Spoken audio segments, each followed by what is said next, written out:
भागलपुर समाहरणालय स्थित समीक्षा भवन में जिलाधिकारी डॉक्टर नवल किशोर चौधरी की अध्यक्षता में भागलपुर शहर में मेट्रो परिचालन को लेकर महत्वपूर्ण बैठक आयोजित की गई। इस बैठक में शहर के विभिन्न क्षेत्रों में मेट्रो रूट के संभावित विस्तार पर चर्चा की गई, जिसमें सबौर कृषि विश्वविद्यालय से चंपानगर और स्टेशन चौक से वास्तु विहार तक के मार्ग शामिल हैं।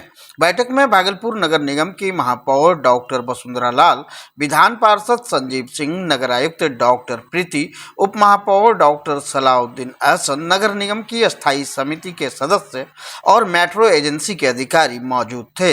बैठक में मेट्रो परिचालन की व्यवहार्यता, रूट प्लानिंग और संभावित चुनौतियों पर विस्तार से चर्चा की गई। अधिकारियों ने परियोजना को समय पर शुरू करने और शहर के यातायात को सुगम बनाने के लिए अपने विचार प्रस्तुत किए। वहीं मेट्रो परिचालन के इस प्रयास से भागलपुर में परिवहन व्यवस्था को एक नई दिशा मिलने की उम्मीद है, जिससे यातायात की समस्या कम होगी और नागरिकों को बेहतर सुविधाएं मिल पाएंगी। जिलाधिकारी महोदय के साथ हमारे निगम के जितने भी अधिकारी थे और सशक्त अस्थायी समिति के सदस्य थे, उप महापौर और उप नगर आयुक्त, सब लोगों के साथ एक मीटिंग रखी गई थी। वो मीटिंग का मकसद था मेट्रो का आना भागलपुर में।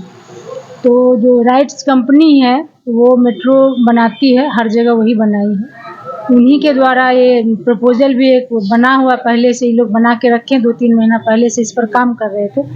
तो फर्स्ट फेज में इन्होंने रखा है सबौर के पास एक स्टेशन बनेगा और मतलब कि मेजर जो वहाँ पर लोग वहीं से स्टार्ट हो करके सबौर के पास से एक जगह है सैदपुर, वहाँ से स्टार्ट हो करके फिर वो का इंजीनियरिंग कॉलेज, 0 माइल और उसका होते हुए फिर तिलका मांझी चौक होते हुए फिर पुलिस लाइन तक और उसके बाद फिर अपना स्टेशन तक जाएगा फर्स्ट फेज में।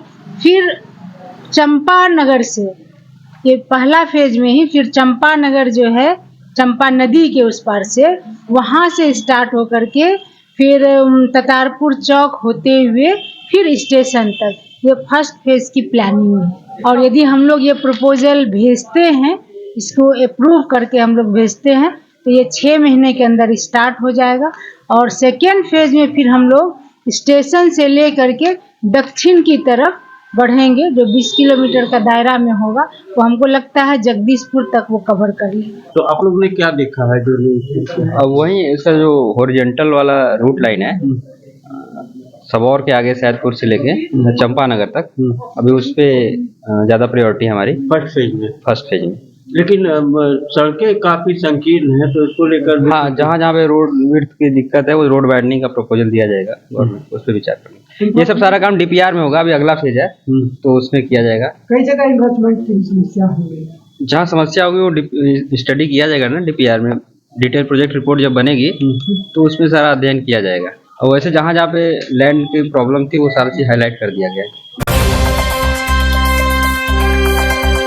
कीटनाशक दवा खाने से 19 वर्षीय युवती नेहा कुमारी की इलाज के दौरान मौत हो गई। नेहा पूर्णिया जिले की निवासी थी।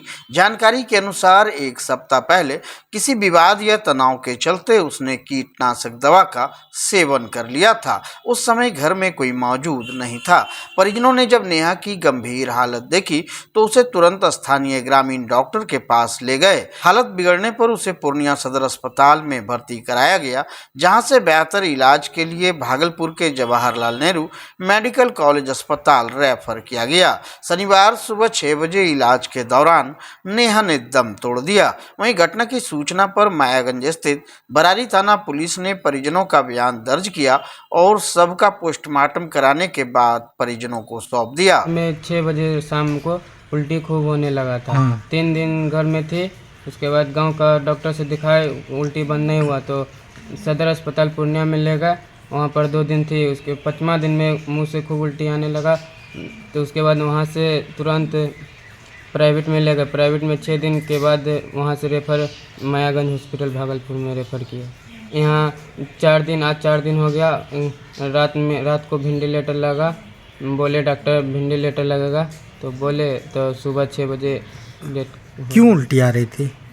क्यों पता नहीं, कुछ बताए नहीं थे। भागलपुर के सुल्तानगंज थाना क्षेत्र अंतर्गत असियाचक पंचायत के वार्ड नंबर 7 में खाना बनाने के दौरान लगी आग ने 3 घरों को पूरी तरह से राख में बदल दिया। घटना में लाखों रुपए की संपत्ति का नुकसान हुआ है। स्थानीय निवासी मिथिलेश चंद्रवंशी ने बताया कि वार्ड निवासी परशुराम बिंद, शंभु बिंद और पप्पू बिंद के फूस के घरों में आग तेजी से फैल गई। ग्रामीणों की मदद से आग पर काबू पाया गया, लेकिन तब तक घर में रखा सारा सामान, अनाज और लगभग 55,000 रुपए नकदी जलकर राख हो चुके थे। वहीं इस घटना के बाद पीड़ित परिवार बेघर हो गए और भारी क्षति का सामना कर रहे हैं। वहीं आग लगने के दौरान दर्जनों ग्रामीण घटना स्थल पर मौजूद थे और उन्होंने स्थिति को नियंत्रित करने में अपना योगदान दिया। सूचना मिलने पर सुल्तानगंज पुलिस ने मौके पर पहुंचकर मामले की जांच शुरू कर दी है। प्रशासन ने प्रभावित परिवारों को राहत प्रदान करने की अपील की गई है। भागलपुर बाईपास थाना क्षेत्र के जमनी गांव में जमीन विवाद को लेकर तनाव बढ़ गया है। भूमाफिया शंकर गुप्ता पर जमीन मालिक पंचा पासवान को धमकाने और जमीन हड़पने का आरोप लगा है। पंचा पासवान का कहना है कि विवादित जमीन उनके परिवार की है। वहीं शंकर गुप्ता ने शुरुआत में कहा था कि वह इस जमीन पर गीता भवन बनाएंगे, लेकिन अब वह इसे कब्जाने की कोशिश कर रहे हैं। पंचा पासवान ने बताया कि शंकर गुप्ता उन्हें और उनके परिवार को डराने के लिए तरह तरह के हथकंडे अपना रहा है। कभी धमकी दी जाती है तो कभी माफिया के जरिए दबाव बनाया जाता है। हालात ऐसे हो गए हैं कि पंचा पासवान और उनके परिवार के लोग भयभीत और सहमे हुए हैं। वहीं मामले की सूचना मिलने पर बाईपास थाना पुलिस और जगदीशपुर अंचल अधिकारी ने जांच शुरू की। अंचल अधिकारी ने बताया कि इस मामले की सुनवाई सोमवार को होगी। पंचा पासवान को अपने जमीन के दस्तावेजों के साथ कार्यालय आने के लिए कहा गया है। मेरा नाम हुआ पंचा पासवान। मामला है ये बोला कि यहाँ पे सरकार हमको विवाह भवन के लिए दिया है जमीन। शंकर गुप्ता, ठीक है। उसके बाद हम लोग बोले कि नहीं, हम लोग ये पुराना जमीन है, बाप दादा का, हम घर नहीं बनाने देंगे। तो मेरा 2-3 गो भाई भी बकझक किया कि नहीं बनाने देंगे। तो बाईपास थाना से आन करके मेरा पापा अगर एक भाई को जेल करवा थाना करवा दिया, ठीक है। उसके बाद उस समय दारू बंदिश था। दारू बंदिश में मेरा पिता को 2-3 बार वो थाना भेजवा दिया। तो हम लोग डर गए। डरने के बाद उसको मौका का फायदा हो गया। मौका फायदा वो क्या किया, बच्चा उच्चा से जितना था पलोटर में ईटा सब वो ढलवा करके ये साइड में पुराना ईटा दिया और वो 1-2 टेलर कीन के ऊपर में बना लिया। फिर उसका जब ढलैया होने लगा तो हम उस पर आरोप लगाए। तो उस समय भी पुलिस आया। हम लोग बोले कि भाई बाबू देखिए, हम लोग का मकान है और आप लोग ध्यान नहीं दे रहे हैं। तो बोला कि हमको कागज दिखा। जब कागज दिखाते हैं तो थाना वाला सब कुछ नहीं बोलता है, 10 दिन रहता है फिर आ जाता है। और जब हम लोग सोते बैठे रहते हैं, खतियानी जमीन है, 38 डिसमिन जमीन है बुधनी देवी के नाम से। जगदीशपुर प्रखंड के मध्य विद्यालय तरडीहा में सुरक्षित शनिवार कार्यक्रम और विभिन्न बैठकों का आयोजन किया गया। इस आयोजन में फोकल शिक्षक इंद्रमा चौहान ने बच्चों को निमोनिया, चेचक, आंख और त्वचा संक्रमण से संबंधित खतरों और बचाव के उपाय के बारे में जानकारी दी। इसके बाद बच्चों द्वारा शारीरिक शिक्षा का आयोजन किया गया। मध्याह्न भोजन के बाद शिक्षक अभिभावक संगोष्ठी आयोजित की गई, जिसमें अभिभावक बड़ी संख्या में उपस्थित हुए।